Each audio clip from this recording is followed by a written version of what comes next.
What's going on, everybody? Walter with RC Addiction Vlog. We're back in the garage, back on the workbench, and we're working on the JLU project. Last night we spent quite a few hours working on this thing, getting all the parts that we had purchased about a month and a half ago, 2 months ago, finally on this thing. I was kind of dreading this build and everything I had bought for it, just because I knew it was going to be a timely deal. But I finally dug into it last night and want to give you guys an update and show you where we're at. So to start off, one of the big things we did was the plus 4mm aluminum axles from Injora. For these SCX 24s, we did the front and rear in black. Let's see if it'll focus on that. Now this is one hell of an upgrade for the SCX 24. It's quite a bit of gain with one purchase, if that makes sense. The amount of clearance, travel that we're gonna get, the just the gain in crawler, and how much more stout this car is going to be is going to be impressive, and I can't wait to get this thing completely done and show you guys what it does and how it reacts on our course, and then take it outside on our little mini deal and give her a whirl there. So let's start with the first thing right out of the gate, which I kind of showed you already, but basically these are the all black plus 4mm Injora axles, front and rear. I'll give you a good shot of the front. When you buy the axle, it does come with all the steering components as well.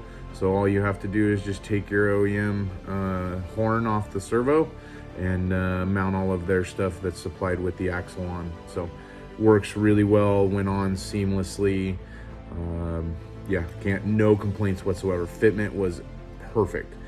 Same thing with the rear. Flip the car around here and show you the rear. They've kind of got, it's kind of a cool like brass blade cut accent on all the edges of the axle, which I really like that look. So yeah, those went on super easy. The next thing we did while having the axles apart, or while having the axles out of it, was we also did all the links. We did hot racing links, and then we did the Injora drive shafts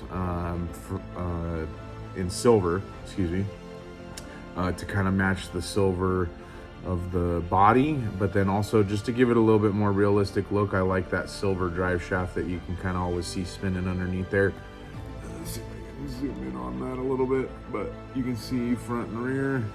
Fitment, again, perfect. No complaints whatsoever from the Injora parts or the hot racing stuff. The hot racing links, high clearance links, they went on like a breeze once I got that all figured out. Next, as you'll see, which was a huge improvement over the stock, is we did a set of bead locks from Injora with their all-terrain MT, if you will, that they sell as a package. Now these tires don't come pre-mounted, you do have to mount them, but I love the way that this tire looks. It's got a super squishy, soft feel to it. It's gonna be bad to the bone for most all of the terrains that we have here. And then the wheel, I picked it in white to hopefully match the silver and white kind of combo that they had on the JLU body already, and I'm loving it so far. So it kind of gives me that classic weld wheel look on a big 37-inch, what you would see on a normal Jeep, like a 37-inch bogger. I'm in the off-road industry for work, and these remind me a lot of the Maxxis Rockzilla style tire, which is a look that I love on off-road vehicles. So As you can see, it just gives this car so much more stance. I actually ended up trimming the fenders off of the body just to get you know, it to basically drive. The tires were basically rubbing on the black fenders right out of the gate. Now, it may not have done that if I would have put the shocks on last night that we've purchased. Our next deal that we have to do is the Injora shock package for the SCX24. I'm assuming that it'll obviously sit a lot taller than what you see. Let me see if I can get it in the video. You can kind of see it settles down and just sits right about there. So what we're gonna do is we're gonna get this shock package on tonight and adjust ride height, make sure we put the right spring setup on it, and go from there. The next thing also after the shocks, because the shocks are kind of the last thing for the build itself before we start testing and tuning, but we also did get the from Injora, it's the rear tail light bumper. Pretty excited about that. That's all plug and play into your car. So that'll be the last thing that we get going. But yeah, so far, man, this thing is just turning out to be one heck of a build. I kind of ran it on the course last night just to get an idea of what these axles, how much more travel and, you know, how much more ability this car gained. And it's significant, very, very significant. Now, we also have a servo that's on the way for it. Once we get the servo coming or in, that'll probably make the biggest difference, because right now the stock servo with these bigger tires on these axles, it's pushing it hard. And I know that by the time I get done testing and tuning all the upgrades, it'll probably smoke that servo. So I'm hoping that my new one that's on the way, we did a reefs, so nothing but the best in this one. This is going to be my little like mini comp crawler build. I think that I'll probably keep, and yeah, go from there.